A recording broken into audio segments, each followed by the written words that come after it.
बहुत बहुत नमस्कार। स्वागत है आपका ई आयुर्वेदा में।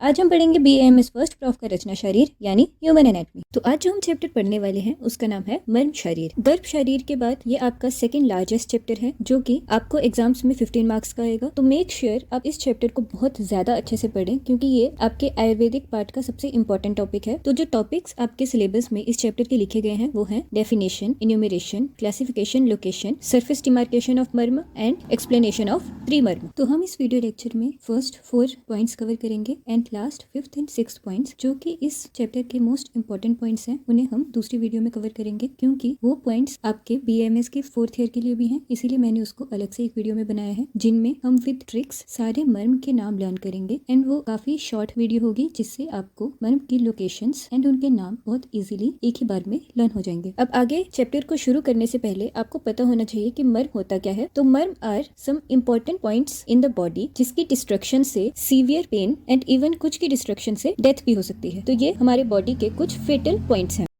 अब सबसे पहले हम देखेंगे मर्म की व्युत्पत्ति मींस मर्म वर्ड बना कैसे है। मर्मन शब्द से बनता है मर्म वर्ड। अब इस मर्मन जो शब्द है इसका मतलब होता है वल्नरेबल पॉइंट्स मींस बहुत वीक होते हैं। अब यहाँ पर साइड में हमने एक नोट दिया है कि जो ये मर्म के पॉइंट्स होते हैं ये मेनली वातज पॉइंट्स होते हैं। अब आपको पता है कि हमारी बॉडी में वात पित्त कफ 3 दोष होते हैं एंड मोस्टली हमारी पूरी बॉडी कफ से बनी है एंड जो हमारा वात दोष है वो डिजीज कॉज करने के लिए होता है। तो ये जो पॉइंट्स है ये मेनली वात से बने हैं एंड ये पॉइंट्स इतने वर्नरेबल इसीलिए हो जाते हैं क्योंकि यहाँ पर वात और अग्नि ये दोनों चीजें प्रदान होती हैं। तो मर्म ऐसे वातज पॉइंट्स हैं जहाँ पर अग्नि की भी प्रेजेंस होती है जिसकी वजह से वो ज्यादा वर्नरेबल और फेटल हो जाते हैं। अब आगे देखेंगे हम इसकी निरुक्ति एटिमोलॉजी। मारयंती इति मर्मणि, ये हमें श्लोक दिया है डलहन ने। इस श्लोक का मतलब है मर्म पर आघात होने से मृत्यु होती है।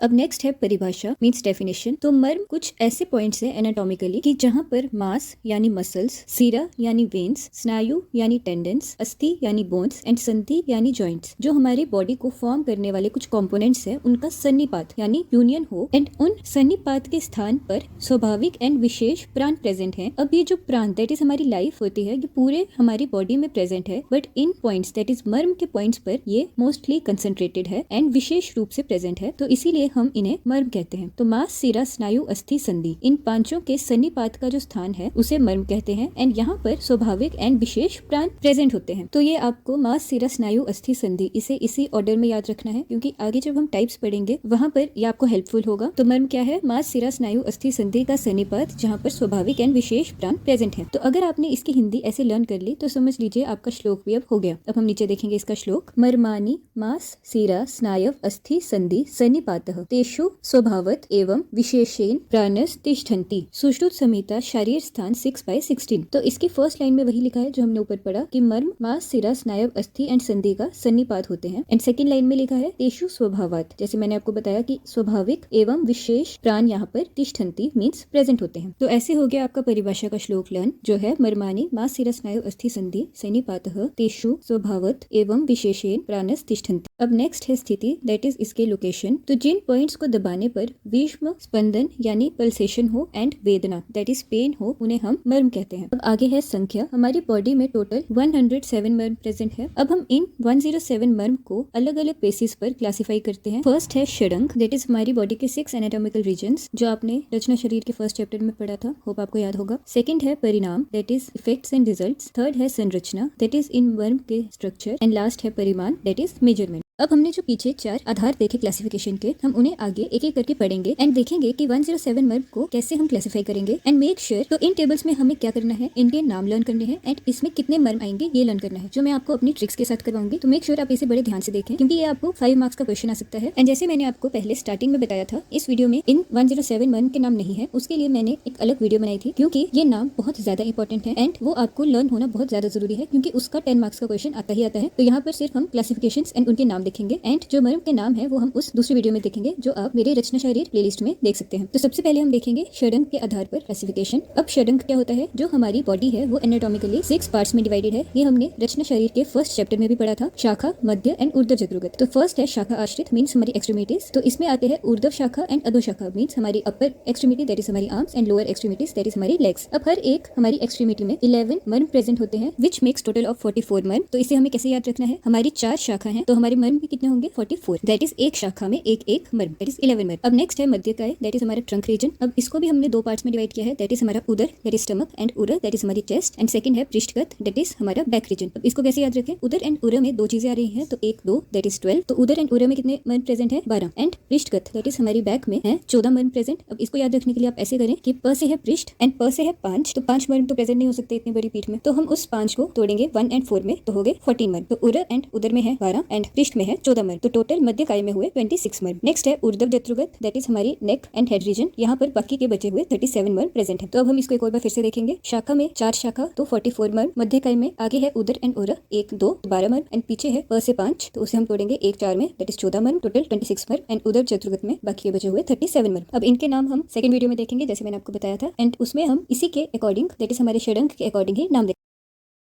अब नेक्स्ट है हमारे परिणाम के आधार पर भेद, दैट इज रिजल्ट्स और इफेक्ट के बेसिस पर, कि अगर किसी मर्म पर आघात होगा तो उसका क्या इफेक्ट होगा, उसके बेसिस पर हमने अपने 107 मर्म को 5 टाइप्स का बताया है। अब हम उनके टाइप्स देखेंगे, उसमें कितने मर्म आते हैं वो देखेंगे, एंड उसका पंचभौतिक संगठन, कि ये मर्म किस पंच महाभूत से बने होते हैं, ये चीज देखेंगे। फर्स्ट है सद्य प्राणहर, मीन्स ऐसे मर्म जहाँ पर आघात होने से सडन या फिर इन 7 डेज डेथ हो जाएगी। ये टोटल हमारी बॉडी में 19 प्रेजेंट है, एंड इसका पंच महाभूत है आग्नेय, दैट इज अग्नि। सेकंड है कालांतर प्राणहर, मीन्स ऐसे मर्म जहाँ पर आघात होने से कुछ काल के बाद, दैट इज अराउंड 15 डेज तक डेथ हो जाएगी। हमारी बॉडी में ऐसे 33 मर्म प्रेजेंट है, एंड इसके महाभूत है सौम्य एंड अग्नि, दैट इज जल एंड अग्नि। थर्ड है विशल्यगन, मीन्स जिस मर्म में तब तक प्रॉब्लम रहेगी जब तक कोई फॉरेन बॉडी उसके अंदर प्रेजेंट है। ऐसे हमारी बॉडी में सिर्फ 3 मर्म प्रेजेंट है, एंड इसका पंचभौतिक संगठन है वायु। नेक्स्ट है वैकल्यकर, ये वो वाले मर्म है जहाँ पर आघात होने से डिसेबिलिटी हो जाती है। तो आपको पता है डिसेबल पर्सन को विकलांग कहा जाता है, तो इसीलिए वैकल्यकर मर्म। ऐसे हमारी बॉडी में टोटल 44 मर्म प्रेजेंट है, एंड इसका पंच महाभूत है सौम्य। एंड लास्ट है रुजाकर मर्म, मीन्स कुछ ऐसे स्पेशल पॉइंट्स जहाँ पर अगर आपको लगे तो आपको बहुत ज्यादा पेन होगी। अब हमारी बॉडी में रुजाकर मर्म 8 है, एंड इसमें जो पंच महाभूत प्रेजेंट है वो है वायु एंड अग्नि। अब हमने ये सब पढ़ तो लिया, अब हम इसे लर्न कैसे करेंगे, with a very easy and quick trick. तो इसके टाइप्स एंड जितने मर्म इसमें प्रेजेंट है उनकी नंबरिंग लर्न करने के लिए हमें लर्न करनी है बस एक लाइन। अकबर तो सबको पता होगा, तो हमें लर्न करना है सकबर उन 333 जोर को हटा दो। सकबर से है सद्य प्राणहर, कालांतर प्राणहर, विशल्यगन, वैकल्यकर एंड रुचकर। नेक्स्ट उन से है 19, दैट इज सद्य प्राणहर। नेक्स्ट 333 में फर्स्ट 2 3 से हो गया कालांतर, एंड नेक्स्ट एक सिंगल 3 से है विशल्यघन। नेक्स्ट चोर से है 44, दैट इज वैकल्यकर, एंड लास्ट हटा से है 8, दैट इज रुजाकर। तो ऐसे एक सिंपल सी लाइन से आपके ऑर्डर में सारे परिणाम के आधार पर मर्म के नाम भी लर्न हो गए एंड उनके नंबर भी लर्न हो गए, दैट इज सकबर उन 333 चोर को हटा दो। अब इसके साथ साथ आपको इनका पंच महाभौतिक भी लर्न करना है, तो इसे लर्न करने के लिए हम नंबर्स की हेल्प लेंगे। यहाँ पर हम इसके नाम नहीं याद करेंगे, नंबर्स लेंगे। एस ये सारे पंच महाभूत एक ऑर्डर में है, तो हम शुरू करेंगे नीचे से। तो आपको नंबर क्या याद रखना है 2 3 4। अब आप देखेंगे सबसे नीचे है 2 3 महाभूत, दैट इज वायु एंड अग्नि। ऊपर वाले में है 4th, दैट इज सौम्य। उसके ऊपर है सिर्फ 2nd, दैट इज वायु, एंड उसके ऊपर है 3 4, दैट इज अग्नि एंड सौम्य। तो ऐसे हो गए हमारे नीचे के 4 के लर्न। एंड सबसे ऊपर सद्य प्राणहर में आप याद रखें कि सद्य प्राणहर होता है अग्नि से, एस अग्नि सबसे पावरफुल होती है, तो सद्य प्राणहर है अग्नि। इस तरह से आपके पंच महाभौतिक एंड इनके नाम एंड नंबर सब लर्न हो गए। अब नेक्स्ट है हमारे संरचना के आधार पर, that is based on its structure, कि वो मर्म कैसे बना है। इसमें आप देखेंगे नाम आपने पहले ही लर्न कर लिए थे, मांस, सिरा, स्नायु, अस्थि एंड संधि। ये वही नाम है जो हमने इसकी परिभाषा में लर्न किए थे कि किन के जुड़ने से बनता है मर्म, मांस, सिरा, स्नायु, अस्थि एंड संधि। मैंने आपको वही कहा था इसे अच्छे से इसी ऑर्डर में लर्न करें, एज आपको ये आगे टाइप्स में भी हेल्प करेगा। तो हमारे इसमें 5 प्रकार है, मांस मर्म,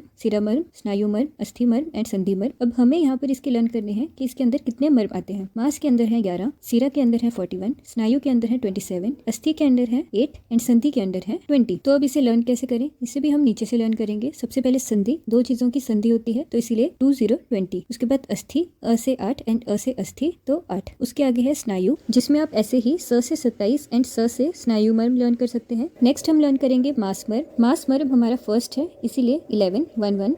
एंड सिरा में आ जाएंगे बाकी के बचे हुए 41 मर्म। तो ऐसे हो गए हमारे सारे मर्म लर्न। सबसे पहले संधि, 2 की संधि होती है, तो 20। अस्थि, अ से 8। नेक्स्ट स्नायु 27 27। नेक्स्ट है सिरा, इसमें हम करेंगे बचे हुए मर्म। एंड मास में है फर्स्ट, तो इसीलिए 11 मर्म। अब इसमें एक एक्स्ट्रा पॉइंट मैं आपको बताना चाहूंगी, ये आपको एमसीक्यूज में पूछा जा सकता है कि अष्टांग हृदय में संरचना के आधार पर 6 प्रकार बताए गए हैं। एंड उसमें जो 6th टाइप है वो है दमनी, मीन्स भागवत ने कहा था कि मांस, सिरा, स्नायु, अस्थि, संधि एंड लास्ट एक धमनी भी संरचना के आधार पर एक भेद है मर्म का। आपको अष्टांग हृदय के नंबर्स लर्न नहीं करने हैं, बट आपको ये पता होना चाहिए कि उन्होंने एक्स्ट्रा धमनी को भी एक मर्म का संरचना में टाइप माना है।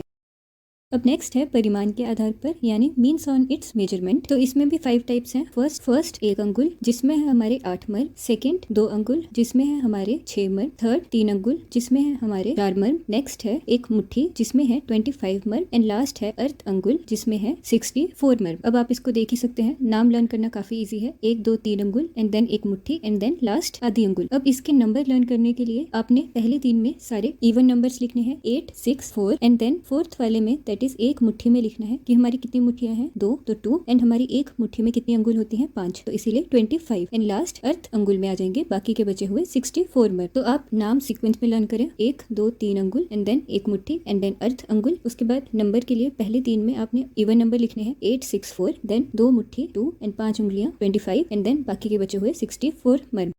अब हम जल्दी से देखेंगे इस पूरे वीडियो लेक्चर का रिकैप। सबसे पहले है व्युत्पत्ति। मर्मन शब्द से बनता है वर्ड मर्म। इसकी निरुक्ति है मर्यन्ति इति मर्मणि, मींस जिस पर आघात होने से मृत्यु हो जाती है। नेक्स्ट है इसकी डेफिनेशन, दैट इज इसकी परिभाषा। इसमें हमने पढ़ा था कि मर्म ऐसा स्थान है जहाँ पर मांस सिरा स्नायु अस्थि संधि के सन्निपात की वजह से स्वाभाविक और विशेष प्राण प्रेजेंट होते हैं। इसका श्लोक था, मर्मणि मांस सिरा स्नायु अस्थि संधि सन्निपातः तेषु स्वभावत एवं विशेषेण प्राणस तिष्ठन्ति। नेक्स्ट थी लोकेशन। दबाने पर विषम स्पंदन और वेदना होती है। संख्या है 107। इसके क्लासिफिकेशन के 4 बेसिस थे, षडंग, परिणाम, संरचना, परिमाण। फर्स्ट था षडंग, मींस हमारे 6 एनाटॉमिकल रीजन। फर्स्ट है शाखा, हर एक शाखा में 11, तो टोटल 44 मर्म। नेक्स्ट था मध्यकाय जिसमें 2 पार्ट्स हैं, उदर प्लस उरक, एंटीरियर वाला जिसमें थे 1 2 12 मर्म, एंड पृष्ठ में है 5 से याद रखना है 1 4, दैट इज 14 मर्म। नेक्स्ट ऊर्ध्व जत्रुगत, नेक्स्ट के ऊपर हमारे बाकी के बचे हुए 37 मर्म। नेक्स्ट है परिणाम के आधार पर। इसमें हमने नाम, संख्या और महाभूत लर्न करने थे। नाम और संख्या के लिए हमारी ट्रिक थी, सकबर उन 333 चोर को हटा, सद्य प्राणहर, कालांतर प्राणहर, विशल्यघन, वैकल्यकर एंड रुचकर। उनसे था 19, 33 से 33, देन 3 से नेक्स्ट विशल्यघन का 3, चोर से 44 एंड हटा से 8। नेक्स्ट महाभूत के लिए हमने नीचे से किया था 2 3 4, दैट इज वायु अग्नि सौम्य, रुजाकर में 2 3 वायु अग्नि, वैकल्य में 4 सौम्य, विशल्य में 2 वायु एंड कालांतर में 3 4 अग्निय एंड सौम्य, एंड देन लास्ट सद्य प्राणहर में था अग्निय। इसके बाद था संरचना के आधार पर। इसमें 5 डिवीजन है, मांस सिरा स्नायु अस्थि एंड संधि। संधि में 2 की संधि तो 20, अस्थि से अस्थि एंड अ से 8, देन स्नायु में 27 27, मास हमने किया था फर्स्ट होने की वजह से 11, एंड देन सिरा में बाकी के 41। नेक्स्ट लास्ट था परिमाण। इसके नाम है 1 अंगुल, 2 अंगुल, 3 अंगुल, देन 1 मुट्ठी एंड लास्ट अर्ध अंगुल। इसकी संख्या लर्न करने के लिए था पहले इवन नंबर 8 6 4, देन मुट्ठी में 2 मुट्ठियां एंड 5 अंगुल तो 25, एंड लास्ट अर्ध अंगुल में बाकी के बचे हुए सारे मर्म। अब इसमें मेक श्योर आप परिणाम एंड षडंग की क्लासिफिकेशन अच्छे से लर्न कर लें, क्योंकि हमारा जो अगला वीडियो लेक्चर आएगा विथ नेम्स वो इसी के बेसिस पर होगा। तो आपको नंबर्स एटलीस्ट याद होने चाहिए कि किसके अंदर कितने मर्म प्रेजेंट होने चाहिए कि किसके अंदर कितने मर्म प्रेजेंट होंगे।